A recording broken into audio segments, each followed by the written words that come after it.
Good morning, everyone. Welcome to UT Pan American. I'm Dalia Guerra. I'm Dean of the College of Arts and Humanities, and it gives me great pleasure to welcome everyone here this morning as we celebrate Librarians and Educators Day at the Festival of International Arts 2012. The mission of our festival. Let me tell you a tiny bit about our festival while we get ready. The mission of our festival is to celebrate and appreciate the arts and humanities, to promote the importance of family literacy, and to encourage awareness of reading as a crucial skill for lifelong learning. And we've had a great week of activities this week, beginning with the Pan American String Festival last Saturday, bringing over 100 string students from across the valley to campus. We held the Colonial Spanish Texas Speaker Series, bringing scholars and authorities to study pre-1836 Spanish-Mexican Texas history. Our academic conference this year was called Literacy and Justice for All, and it focused on the power of reading to transform societies and ensure liberty and justice for all. Other events during FESTIBA 2012 have included the Texas Book Festival Reading Rockstar. Thank you so much, Dr. Guerra, and it's an honor to be back here at the University of Texas Pan American, my home. My name is Corina Lopez. I'm the Public Information Officer for La Jolla ISD, and it's very exciting for me to be in front of such distinguished audience this morning. You, the librarians and educators, and we're about to kick off our Congressional Roundtable this morning, and I'm about to introduce our panelists. First out, we have Congressman Ruben Hinojosa. He's a U.S. representative from Texas' 15th District. Congressman Hinojosa sits on the Education and Workforce Committee and Financial Services Committee and is known by many in Congress as a tireless advocate for education and the Hispanic community. Please help me welcome Congressman Ruben Hinojosa.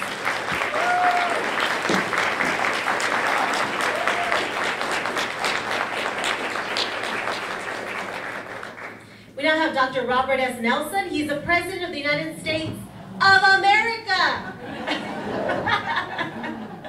The University of Texas Pan American. President Nelson is the 8th President of UTPA and previously served as Vice Provost and taught creative writing at UT Dallas, where he received the Chancellor's Council Award for Outstanding Teaching. Let's welcome President Dr. Robert Nelson.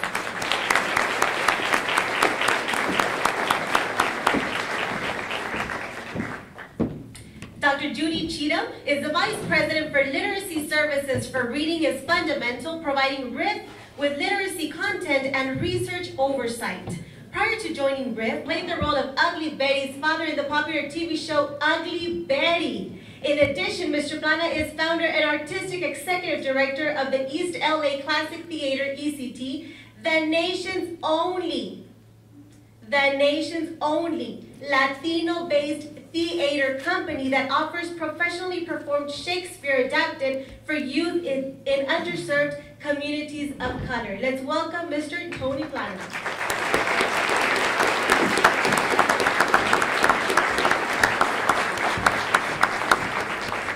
Before we began, I was talking to Mr. Plana in the back, and I said, you know, when I was in 8th grade, we read Romeo and Juliet. And my favorite line was, Romeo, Romeo, wherefore art thou, Romeo? Refuse thy father, refuse thy name. And if you will not, I will no longer be a Capulet. That was the line that I learned back then in 8th grade.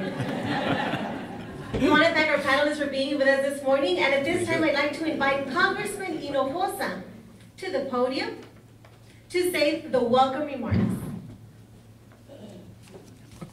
Hope I have the right ones.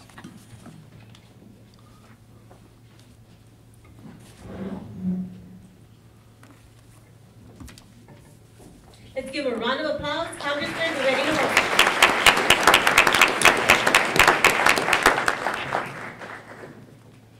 Corina, thank you very much for that very kind introduction.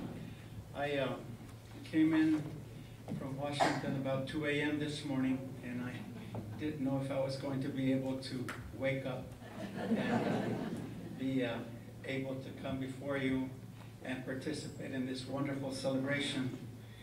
I can only tell you that I am very, very proud of the University of Texas Pan American, all of these fine panelists we have here this morning, because this is the dream of every member of Congress, to be able to have a festival of literacy, a festival of books, a festival of performing arts.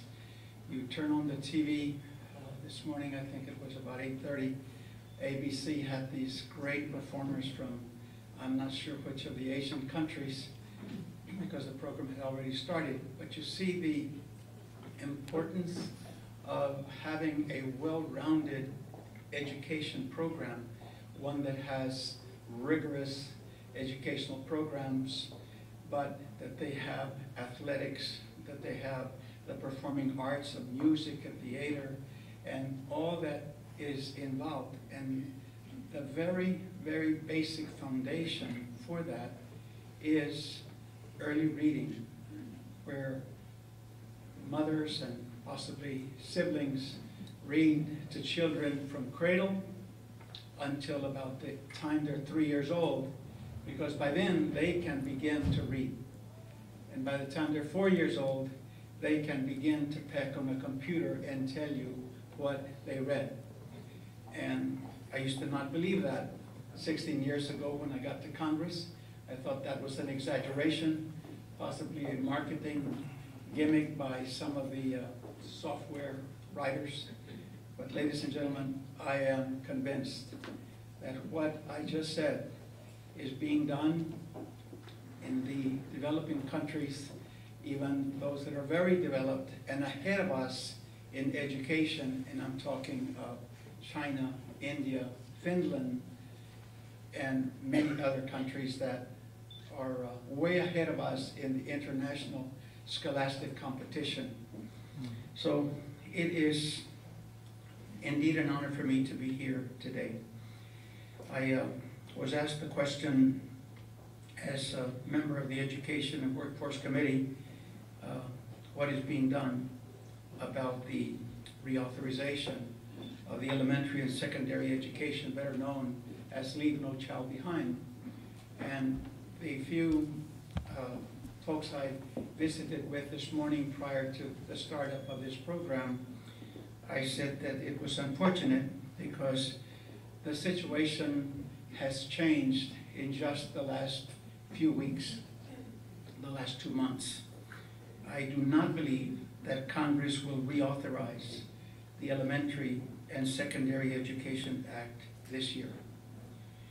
During my 15 years that I completed December of 2011, I can tell you that I took to Washington an attitude that I didn't know it couldn't be done.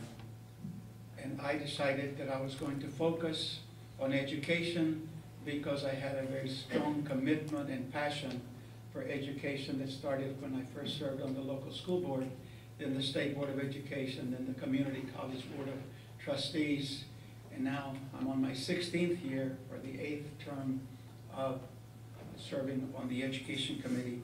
And I've fought to expand educational opportunities for all students. And while I will continue to work in a bipartisan manner to reauthorize ESEA, I have serious concerns about the 2 Republican bills which have been reported out of the Education and Workforce Committee a few days ago. The Republican bills, better known as H.R. 3989, which you will find on the internet. Tenure in Congress, I've fought to increase federal investments in literacy at all levels, but I believe that Congress can do more to expand access to literacy, the arts, and the humanities. I'm going to try to bring this to a close because this is a great opportunity for me to address librarians and teachers K through 6 because you are so important. And I am sorry if I'm hogging up the time, but it is just a great opportunity for me to be able to share with you what is really happening in Washington as we fought yesterday and the day before over 7 different budgets for the 2013 year. I wish you could have seen the debate and heard it and seen why I can sometimes get frustrated with the system. In my travels abroad, ministers of education of high-achieving nations like Finland, China, Japan, and Singapore, and others that I mentioned, have set high academic standards for their students, and they underscore the importance of early literacy and a well-rounded education. There are some other remarks that I will use as we go through the panel, but again, I have to ask that you please be flexible with me because I didn't get very much sleep. I got to answering questions that I'm supposed to answer on the panel, and I apologize for that, Madam.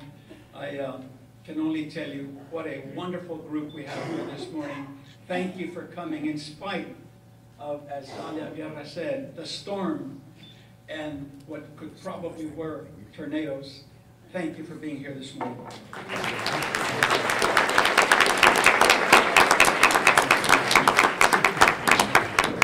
Thank you, Congressman. And one of the things we always mention about Congressman is the fact that he has mentioned, my dream is to have every single child have a library in their homes. And I think that's one of your goals as well as librarians, to maintain your librarian stacked and full of books for your children to read and enjoy every day. And thank you so much, Congressman, for that update. We're here today to discuss our children's future, just like the Congressman mentioned. How can we help prepare them to succeed academically, professionally, and throughout their lifetime? And that's a question that I'm sure you ask yourselves every single day when you walk into your library and to your schools. Literacy is key for the development of any student and human being. Different initiatives and resources you can integrate to help further improve literacy rates in our community. And well, Congressman, you have kicked off the roundtable by answering all of you who were involved in inviting me, for having me here. At any rate, I'm a professor in a department called Teaching and Learning, and that means that I work with young people who want to be teachers of English language learners. So that's kind of the focus. That's my world, as it were, in terms of what matters most to me.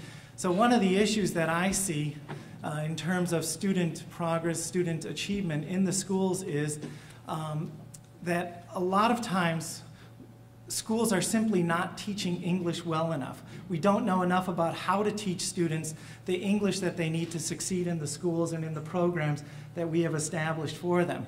So some of you might be interested to know that I have a colleague at Vanderbilt University whose name is Stella Flores. Stella is a native of Edinburgh, Texas, and she's doing an incredible job. She's a new professor at Vanderbilt. She just completed a very huge study of Texas schools, and she looked at all of these students who are English language learners and charted their progress. And one of the things that Stella found was that students who exit bilingual and ESL programs within 3 years are the students who achieve the most success in school. Now, this is really interesting to me as an educator, especially better ways to provide the English language instruction that our students need to succeed in the programs that they find themselves in. It's our fault that we're not providing them with the English they need to succeed in reading, in math, in science, and social studies. So I'll stop there. Thank you, Dr. Jimenez. Now, Dr. Cheatham, parent impact and parent participation or lack of participation by the parents. I'm glad to see. How many of you are librarians? Oh my God. How many of you are...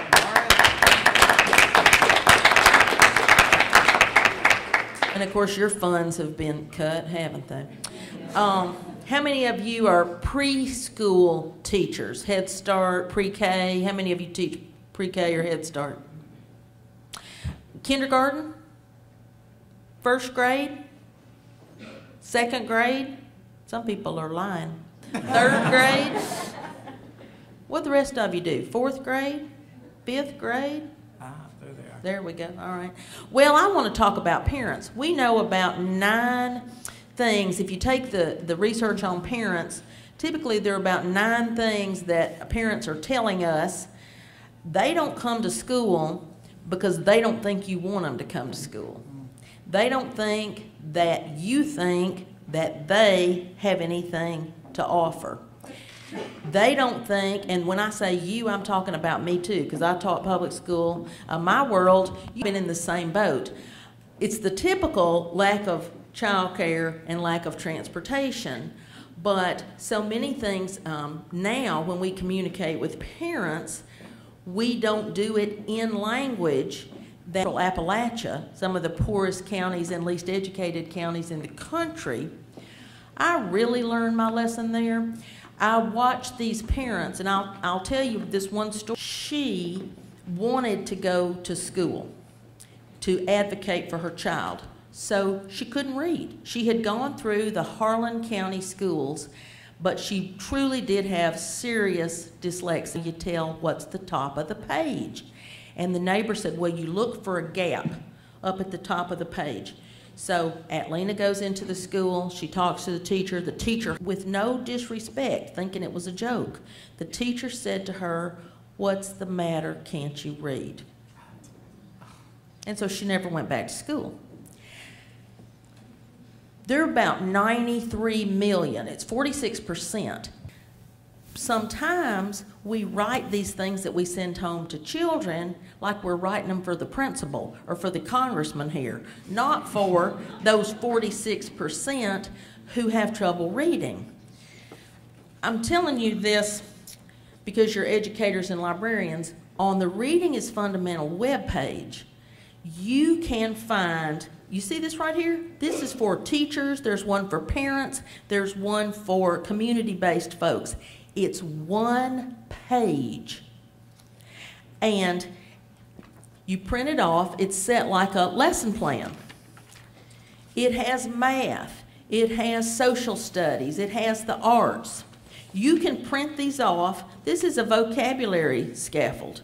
It's 10 pictures, very, very easily defined, and I'm telling you that because you can print those off for free to send to the parents. What you said about libraries, our research tells us that one poor child in 300, 1 in 300 owns a book.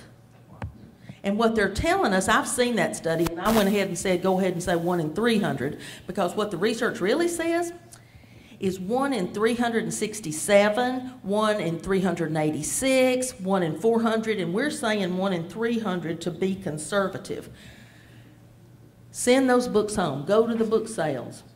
Do anything you can to make the parents think that you value them. Let me just end by this. So, all kinds of studies about what makes a difference in school. What makes a difference in a child's success? You know what it is, even if the program's crummy? If the parent is involved, that's when you see the progress. And our issue is to be welcoming. We don't mean to be condescending. We're nice, or we wouldn't be in these low-paying positions. But we've got to let people know that we want them there and that we embrace them. Our families don't even know how to use a library. So many of our families don't even have library cards. So that's our challenge. It's invaluable in terms of helping our society become literate and productive. So I thank you for being here. Through the PEN program, I have been invited to participate in literacy programs in migrant settings. And one of the programs that stands out in my mind is one in Independence, Oregon. Migrant parents and their children are invited after work to a local school where volunteers from the community meet with them. Each volunteer is paired with a family and reads out loud in very difficult conditions.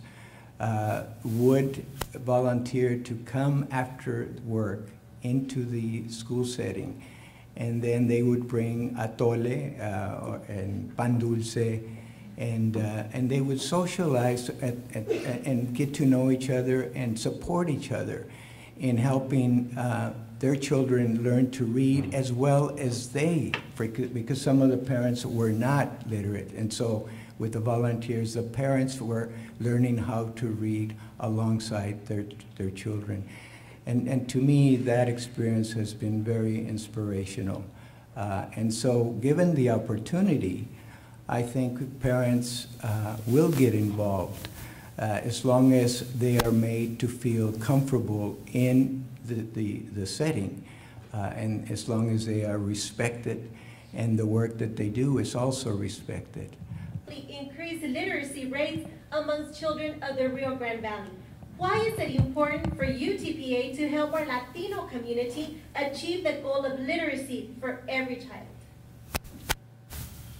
I'll answer it in a moment, but the congressman, who I consider one of my best friends, has got me to have to say something first. In Texas, 6 out of 10 people vote, eligible voters. In the Valley, 2 out of 10. We need your vote.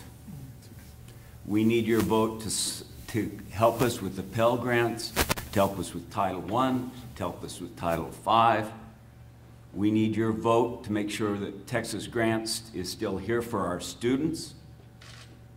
We need your vote so that we can take care of our children. So please, I beg of you, vote.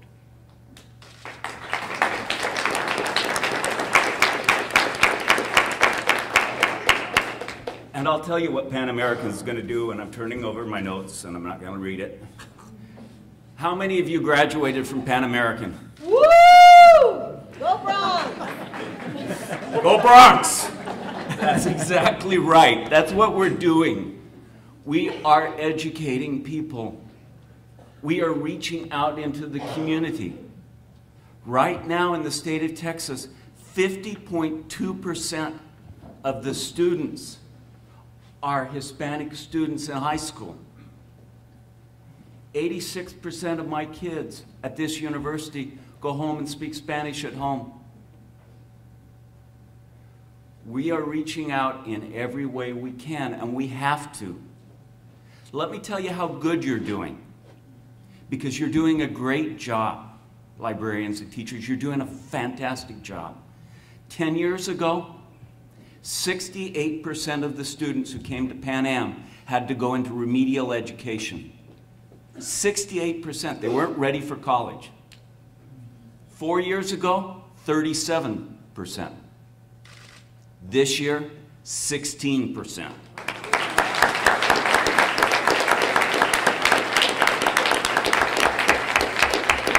You are doing the right thing, but we got a long ways to go. There's a new study out right now from the Houston Endowment that says of all of the kids from 8th grade who go to college, and that's about 52%, only 22% ever get a certificate. And among Hispanics, and that's a certificate, that's a diploma of any type. Among Hispanics, it's only 13%. Our responsibility then for UT Pan American and for every one of us in this room is to reach back and help a child. Help that child to achieve what you've achieved. You got your degrees. We need every child in this valley to get a degree. Why? Because literacy is economics. And if we're going to transform this valley, it's going to be by reaching out to the children of the valley. They call this place the Magic Valley. And they called it that because of the water, and everything would grow. But the real truth is, the magic in this valley is the people. And reaching out to those people, you will make a difference. So that's my answer.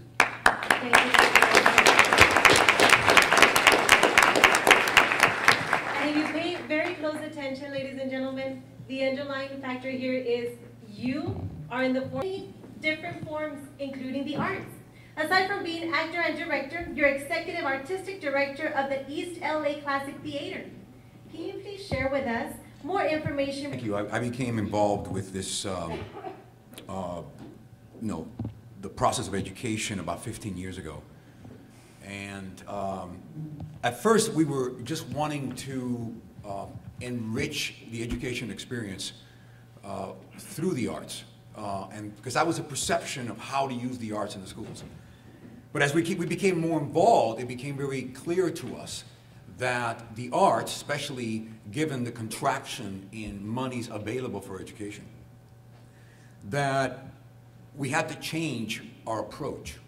And by that I mean that we wanted to make sure, as we discovered how to work with children in the arts, that educators change their perception of how the arts can be used effectively in education, and no longer perceiving them as enrichment activities, but more as core best practices methodology to achieve the academic alignments, and expectations that we were trying to achieve. I'm always amazed, especially, I'm only giving you the California perspective or the Los Angeles perspective, but I'm always amazed how when you have low-performing schools, all the arts are taken out. I mean, I can't think of a more demoralizing and destructive action than that. If I were in any kind of, leadership capacity, I would do the opposite. I would flood those schools with the arts and find ways of engaging students, not just academically, but emotionally, physically, holistically. That's what I think the arts have to bring to the schools. We believe that we're missing the boat in not using the arts more in our pedagogical approach to teaching, especially language. Especially language. Everyone knows I'm an English learner. I came to this country, no English language programs when I showed up in 1960 in Miami. And I was the only Latino kid in that classroom. And I was fluent in 6 months. Why? Extreme immersion. And bilingual immersion in the sense that I was speaking Spanish at home and English at school. But what was interesting about it is that immersion was the way for me to learn it quickly.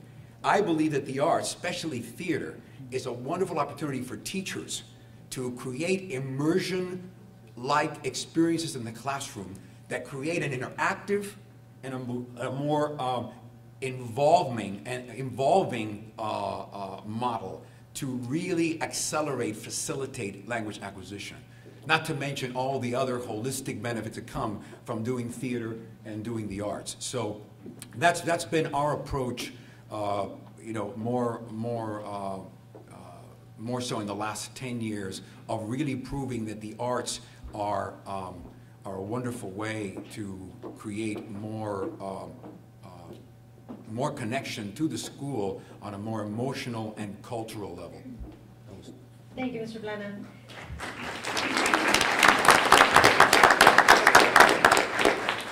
During the welcome remarks, Congressman talked about the slogan and the theme for this year. Now, Congressman, I'm going back to you once again. Literacy and justice for all is the FESTIBA theme for this year. And as a champion for disadvantaged students, I would like for you to please expand more on this year's theme. Thank you. I was so impressed with every one of the panelists and their remarks. They touched on things that are very, very important to each and every one in the audience, and how you can go back to your classroom, to your school district, to your community, to your region, and talk about what you heard here this morning as being the answer to raising the level of education attainment in our region. And I'll say that Judy Cheatham of RIF touched on the foundation, which is what we brought to partner with Dr. Dalia Guerra's FESTIBA and bring something that Congress was doing and needed to be expanded in Deep South Texas, and that was to pay 75% of the cost of a book, brand new books, at the grade level that the child was in, pre-K or first grade or third or fifth or 6th. And then the other 25%, we had to raise the money through the school district and through the community.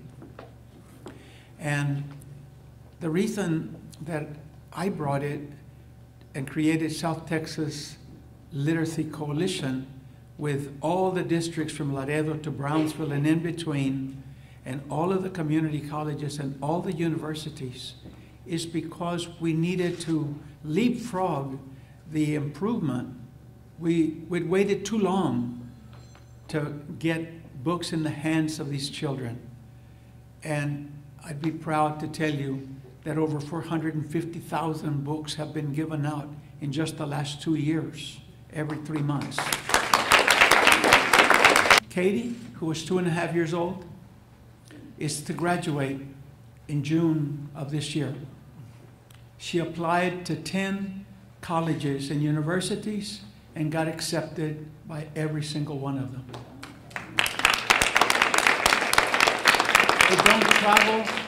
They don't travel even for distances of 30 minutes. Young adults, 16 on Karen and 18 on Katie. And when they present themselves with great, what is the word? Talk about the arts. Both of them, as pre-K, were learning how to blend colors so that they could make up their own colors for painting.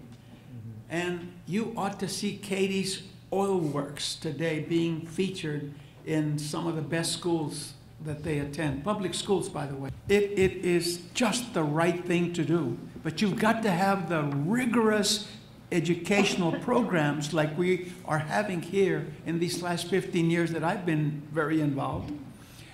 And it tends that I talked to, and the 3 times that I went to see their educational programs, including India and Finland and others, was parental involvement. Seasonal farm workers. Today we are seen as a diversified region that grew 48% in population in the census 2000 and 44% in the census 2010. Why did the population go up? Because we are improving and investing in education with people like librarians and professors and teachers and good administrators. We are on the right track. We are on the right track.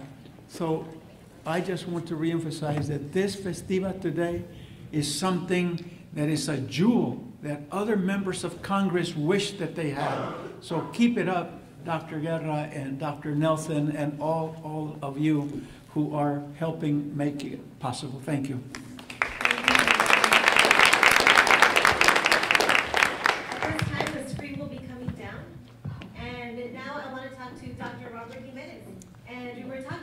What are some of the exciting developments with respect to teaching students who are English learners?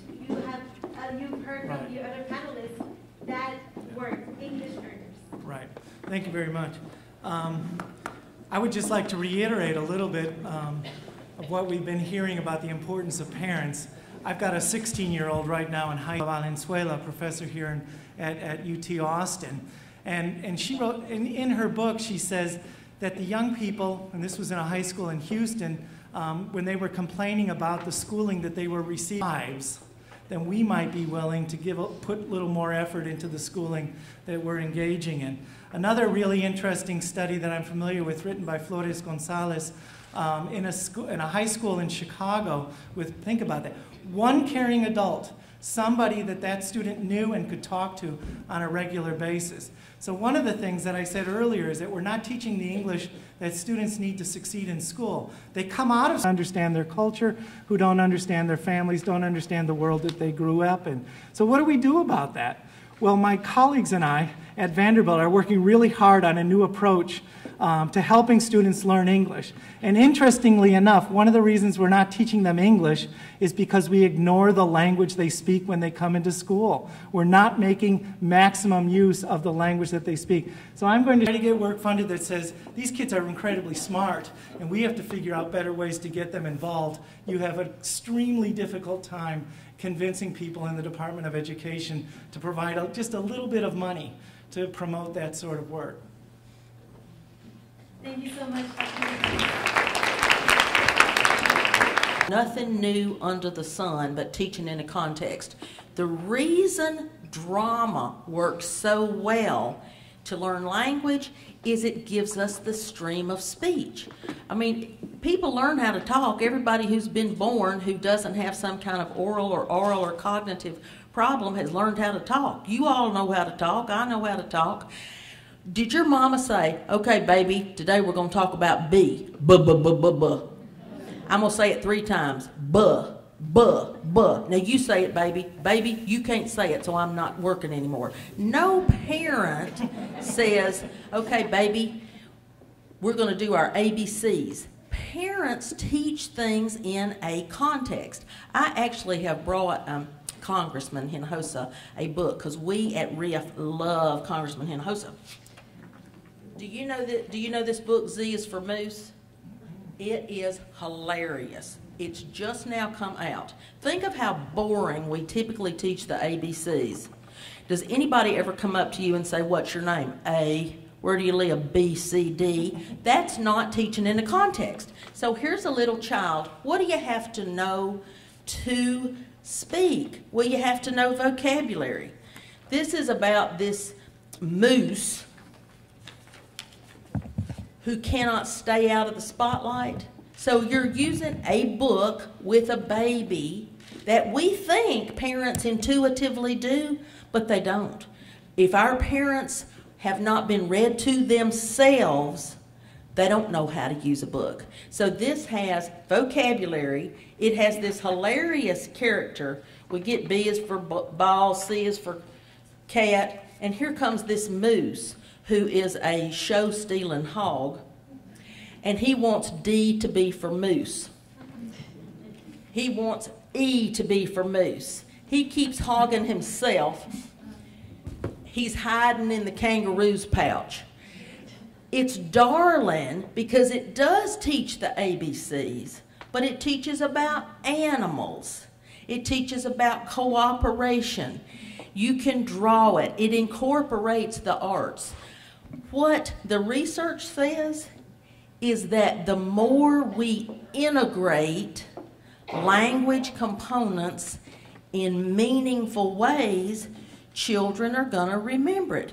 I am the state consultant. Well, I work with 35 states. I've worked with 35 states. Counting y'all, that's 36. And I'll say to teachers, what do you teach? The other day, I was with 25 elementary school teachers from across a state. Especially with boys. Yeah, especially with boys. My own son, I've got some people graduate cum laude, magna cum laude, summa cum laude. I have a summa. Children want to learn what's interesting. So do you. You notice we're not reading our speeches. You'd all be asleep if we did that. It's hard enough to sit for a long time listening to that. This is for the con.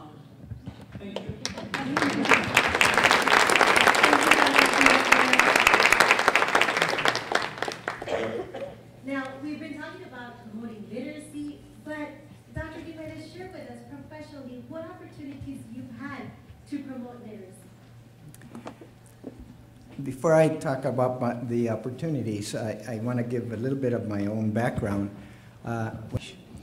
And that was the only language I spoke. That experience was traumatic for me. I flunked first grade, and English was always my most difficult subject. So as I had the opportunity later on, many years later, to be appointed by Jerry Brown, the Governor Jerry Brown, during his first term in California. He appointed me to the Commission on Teacher Credentialing, which is a state agency as students continue to learn in school. And that my hope was that teachers would be encouraged to select and create educational materials that reflected the student's own cultural and linguistic background.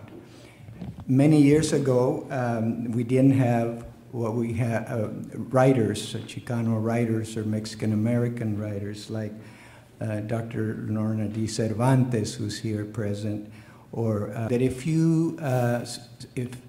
teachers select materials that relate to the cultural and linguistic experiences of students for herself, then he is invisible. Or worse yet, if the curriculum distorts the culture and linguistic background of those students, then the image the student gets, it's a distorted image. And that is very destructive in terms of self-esteem. So to not be proud. Coming deep South Texas, as the congressman puts it, has made me very proud. UT Pan Am graduates 1 of every 5 bilingual teachers in the state of Texas. In the last year, we graduated over 250. In the last 4 years, we graduated over 1,000. Why is that important? Well, in South Texas, 35% of the students who come to class the first time, like you, speak Spanish, not English. 33% speak Spanish and English. That's 68%. We know that if we do total immersion, not the old-fashioned ESL, total immersion, because the old-fashioned ESL, 64% of the kids will fail. That's what you experienced. Total immersion, only 6% will fail. So producing those teachers is crucial. ¿Cómo es que yo puedo hablar español? In 4th grade in Montana, they put me in Spanish. And I had a football coach who was teaching it.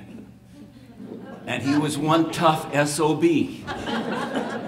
And he didn't let me speak anything but Spanish, and that whole class was in Spanish. And it allows me to be the president here. So, having the bilingual teachers is crucial. It's crucial for our future. If we don't get it right in South Texas, we're not going to get it right anyplace. So we need those teachers.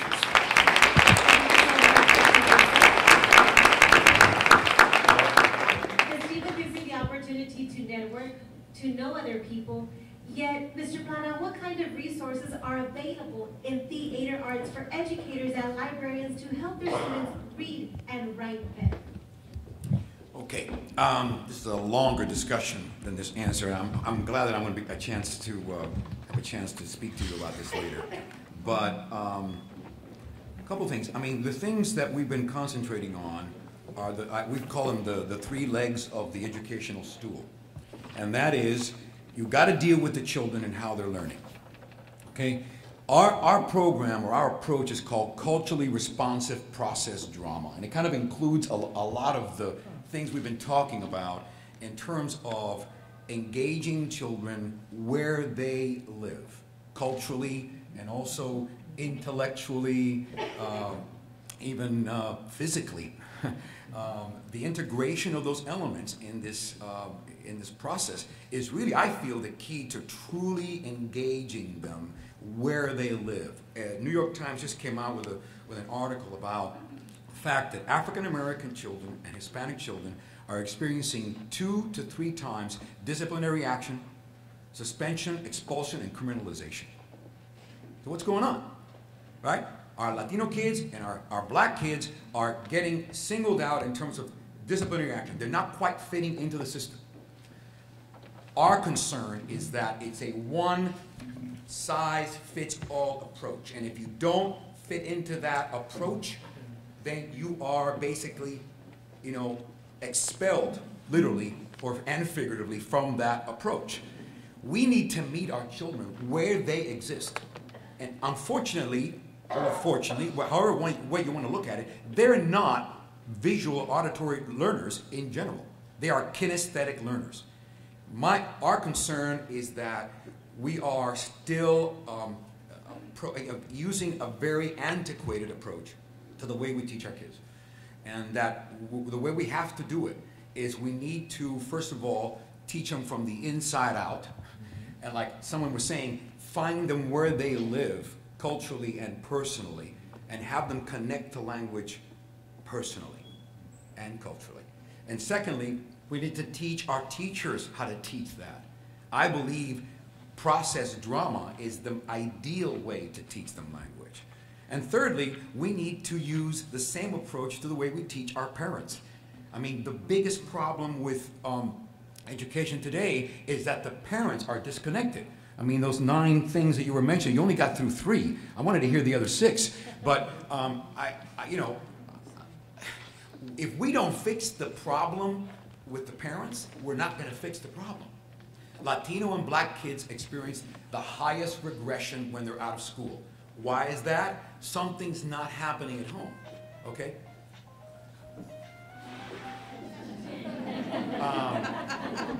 Thank you. But anyway, what I was saying is that the parents need to be engaged in the same way the kids are. I believe drama is a great way to do it. We've done a pilot program in Los Angeles about that. I'm going to start dancing pretty soon.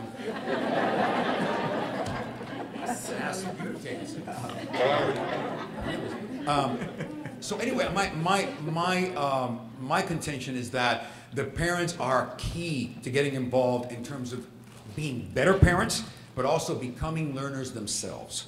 And then finally, I'll just have to say this, is that the children bring in a wonderful sense of play and a wonderful sense of drama into the classroom, and we squash it. We put it into what I call a vice grip of academia in many ways and pedagogy that is not allowing them to really engage with really holistic learning. Thank you so much, Mr. Plana. We thank our panelists for sharing all this wonderful insight with us, their expertise, their knowledge. The components of the formula that Chinese parents told me is very simple. Early reading plus writing equals success in school. They've woven in the importance of parental development. They have talked about the fact that we have such a high percentage of parents who cannot read nor write, and many who can, is that... I don't need one. I live here. I'm the blessed one. We thank our panelists at this time, and we officially conclude our Congressional Roundtable for FESTIBA's Educator and Librarians Day. One more time today, and let's give a round of applause to Springboards to Education for this award.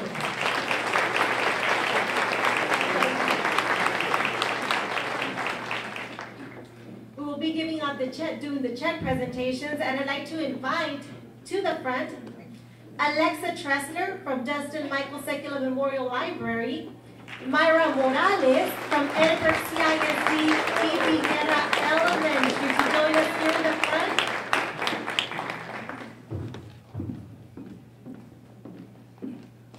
Dr. Guerra, we would like for you to join us in this picture that we're taking, the photo op.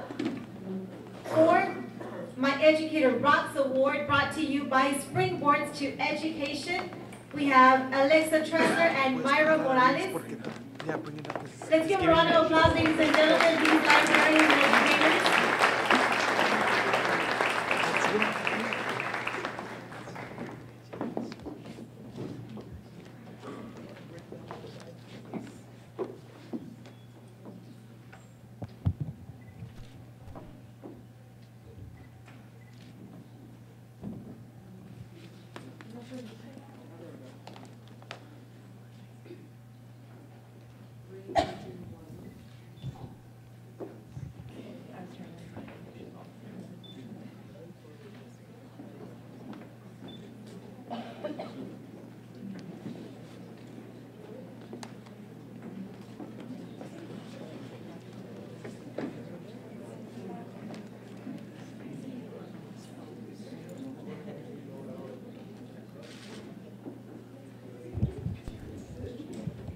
First of all, can I have your name? My name is Lisa Valdez. And title? I'm a librarian at E.B. Guerra Elementary with Edinburgh CISD. Okay, what are some of your thoughts on FESTIBA? FESTIBA is a wonderful event that is made for educators, librarians, and parents. And you can just look at me. Oh, okay. I didn't know who to. Okay, do I start over again? Yeah, okay. start. Alrighty. FESTIBA is a wonderful event that is hosted for our librarians and for teachers and for community members as well. The part that I was part of today was the roundtable conversation with our special guests. And I know that they do have an evening activity for the public. And it is a wonderful event. We got to listen and hear different perspectives of how important education is, you know, and making sure that literacy is a focal point of what we do in the classrooms, in the schools, so that our students get a better advantage in getting ahead. You know, and us being from the valley and knowing that we have a lot of obstacles to overcome, you know, because of our low socioeconomic status and all those other things, and knowing that literacy is that one thing that's going to hurdle us over and make sure that our children are going to be having better futures. Okay, why do you think it's so important to be able to collaborate with your fellow librarians in a conference like this, as far as the exchange of ideas and thoughts? Tell us about that aspect of FESTIBA and today, the Librarian Day thing. Well, yes, it is very important to collaborate with other librarians. You know, we bounce ideas off of each other, and we try to figure out different ways in how we can better impact the students. And as librarians, we have a tremendous job because we don't teach a classroom, we teach a school.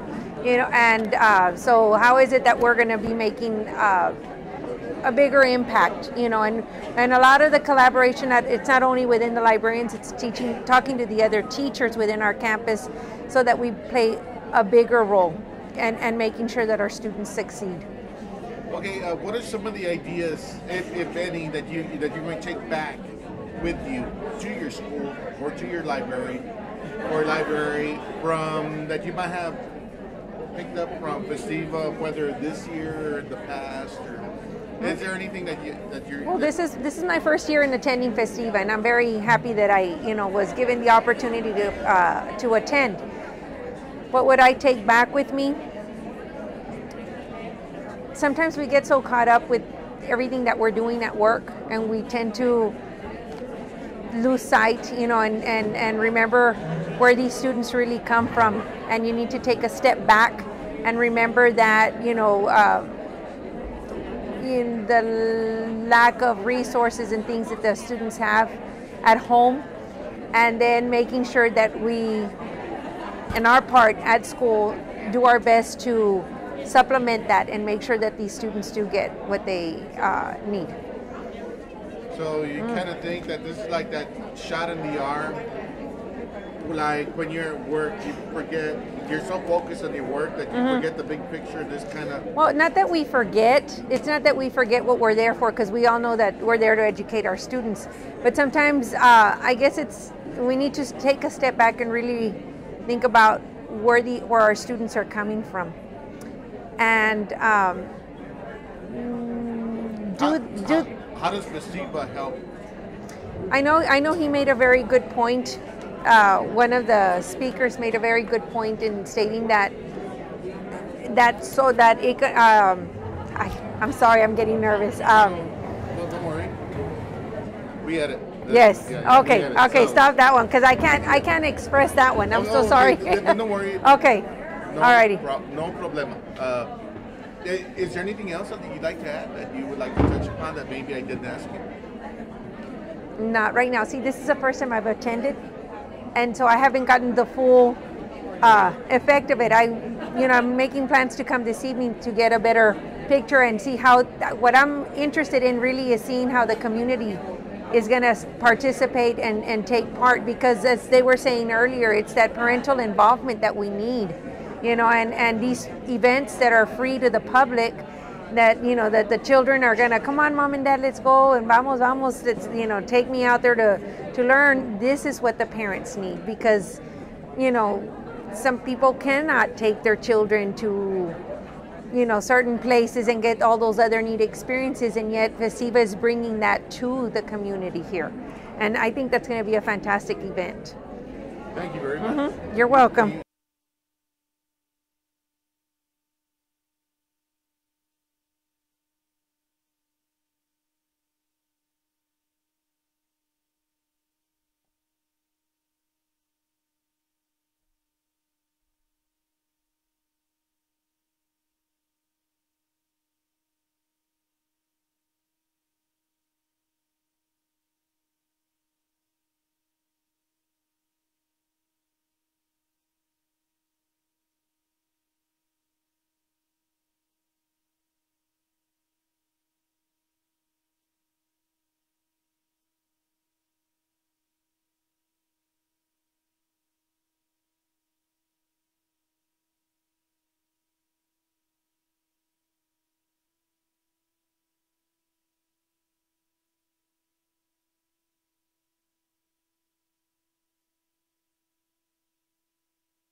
Someone actually role plays, engages psychophysically with those wonderful movies where the characters jump into the narrative, or the fictional characters come out of the screen and become part of life. That's an amazingly engaging and involving experience for children. The other thing that I wanted to share with you today is the fact that this is another conference for you. And sometimes, we just show up to the conferences because we were here last year and we, la misma cosa, and we just, yeah, hey everybody, it becomes a social time. But I think I want to challenge you today to maybe take a look at this conference with a different attitude. An attitude of maybe not expecting to confirm what you already know, but more to discover what you don't know, or even more to challenge what you think you know. Because I think that is really the optimal way to experience a conference, when you have new people with new information, new perspectives, and also when you have a chance to share with each other best practices, in the library, in the classroom, lo que sea. I'm telling you that because my journey as an actor has been extraordinary. I mean, I have to say that I would say that I'm like a walking miracle in terms of what I've been able to accomplish.